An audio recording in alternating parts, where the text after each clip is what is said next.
great to be here with you guys today. Well, it didn't take long for Alyssa Thomas to be proven as a liar. Well, that did not take long at all. It took just a few hours for the entire story Alyssa Thomas tried to sell the world to fall apart. And it fell apart in the worst possible way, right in front of thousands of fans. Here's what happened. She stepped up, looked straight into the camera, and told a story that was clearly built to burn the whole league to the ground. It didn't take long at all. She says, oh, Kathy Engelbert. Oh, I haven't heard from Kathy Engelbert. She claimed she had not heard a single word from Commissioner Kathy Engelbert. Not one message, not one check-in. According to her, she was being hunted by trolls, drowning in harassment, and the league office just sat there in complete silence while it all happened to her. On paper, it was the perfect victim story, engineered to force the league's hand and win instant sympathy. There was just one tiny problem. The receipts did not match. Because within hours, the whole thing collapsed under the weight of a single text message. ESPN's Alexa Philippou reportedly dropped the bombshell that Alyssa and the commissioner had actually been texting just days before her public outburst. So this was not silence from the top. This was not being ignored. This was a direct line of communication that, according to that reporting, Alyssa simply chose to leave out of her story. And think about how that plays. This Alyssa Thomas situation is the Jussie Smollett situation of the WNBA. Let me guess. After they sent you those messages, Alyssa Thomas, you tell the entire world you are being silenced by the league, while at the very same time, you are texting the boss directly on your phone. The second that comes out, your credibility is gone. What was supposed to be a raw, emotional plea instantly becomes a public relations nightmare the league cannot quietly bury. This is starting to feel like the WNBA's very own manufactured drama moment. A story built for maximum impact that crumbles the instant anyone checks the timeline. If you are enjoying the breakdown so far, do me one quick favor. Smash that like button, drop your honest thoughts in the comments below, and hit subscribe. It genuinely helps the channel more than you know. Now let us get right into it. Here is where the irony gets almost too much to handle. Let's start with Alyssa Thomas on recent online harassment. We still have yet to hear anything from Kathy Engelbert. While Alyssa was complaining about mean words on a screen, remember what happened on the actual court.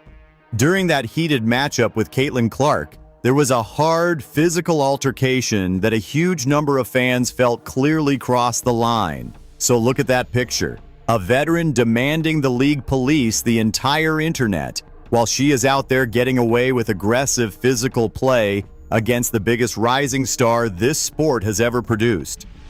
Because the only people who've been arrested for stalking WNBA players are two individuals that stalked WNBA players that played on the Indiana Fever. Oh, wow. Where is that same energy when the rookie is the one taking the hits? That is the double standard fans are done buying. And be honest about what these players are really asking for. They want Kathy Engelbert to somehow police all of social media. Every comment, every post, every anonymous account on the entire planet. That is not difficult. That is impossible. You cannot control what millions of people type on a global platform, and trying to only makes you look out of touch with reality.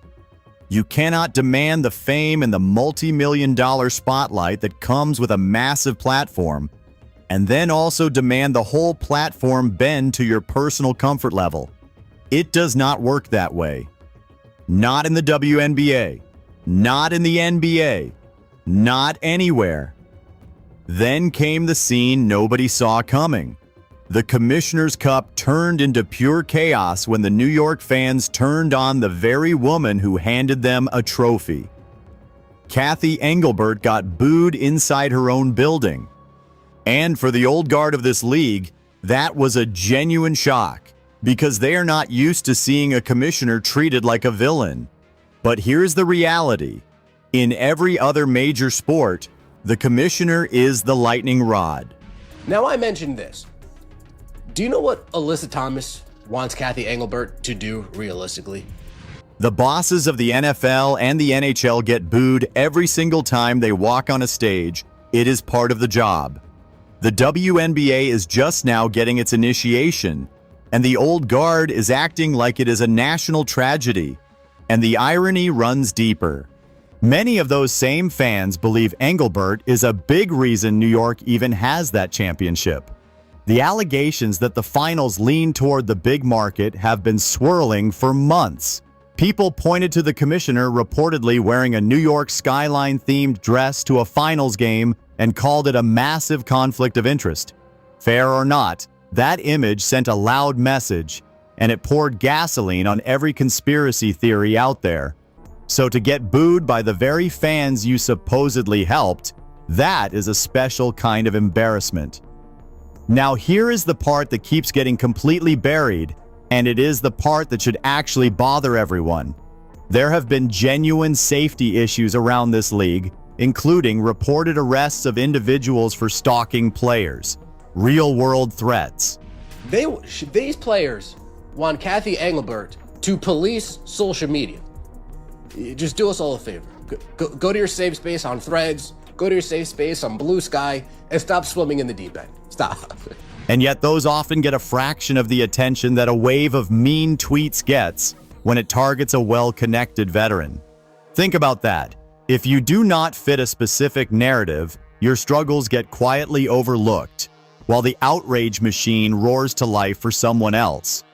That inconsistency is exactly why people are so skeptical. And that machine has help. I go to the echo chamber and Threads and just leave us all alone with your victim Olympics, please. Please. Well, what do you want, Kat? What do you want, Alyssa Thomas? You want to get rid of free speech? Is that what you want, Alyssa Thomas? You want to get rid of free speech, Alyssa Thomas, huh? Certain reporters and outlets are increasingly accused of acting like a public relations arm for specific players instead of reporting the news. The pattern looks like this. You hold on to a collection of the worst, most vile messages, and then you release them at the exact perfect moment to reshape the story. Now, to be crystal clear, genuinely hateful and threatening messages are completely unacceptable. Full stop. Stop swimming with the sharks. Go to your echo chamber, Blue Sky, go to the echo chamber and Threads, and just leave us all alone with your victim Olympics, please. Please. But the timing feels awfully convenient when it lands right as the original narrative is falling apart. Shift the focus to the worst corners of the internet and hope everyone forgets the part where the whole thing started with a claim that did not hold up. The harder they push it, the harder the fans push back, because people can tell when they are being managed. Now compare all of that noise to how the rookie herself has handled her side. Caitlin Clark has faced a level of scrutiny most players in this league could never imagine. And for the most part, she keeps her head down and plays the game.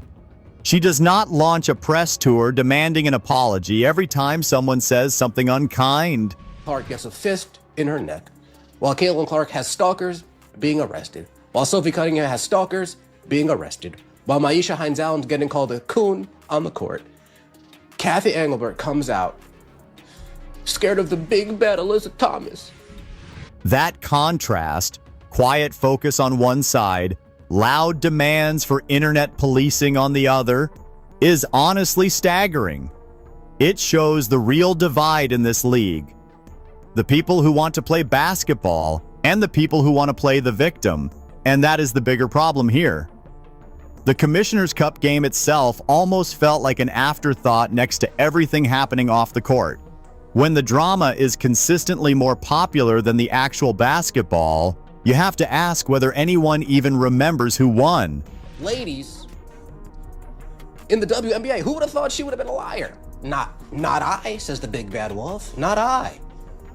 Alyssa Thomas, I mean, I'm sure she heard the monkey noises when she was in Indiana last year. I mean, they probably were in her head. They probably were made up in her mind. but I'm sure she heard them.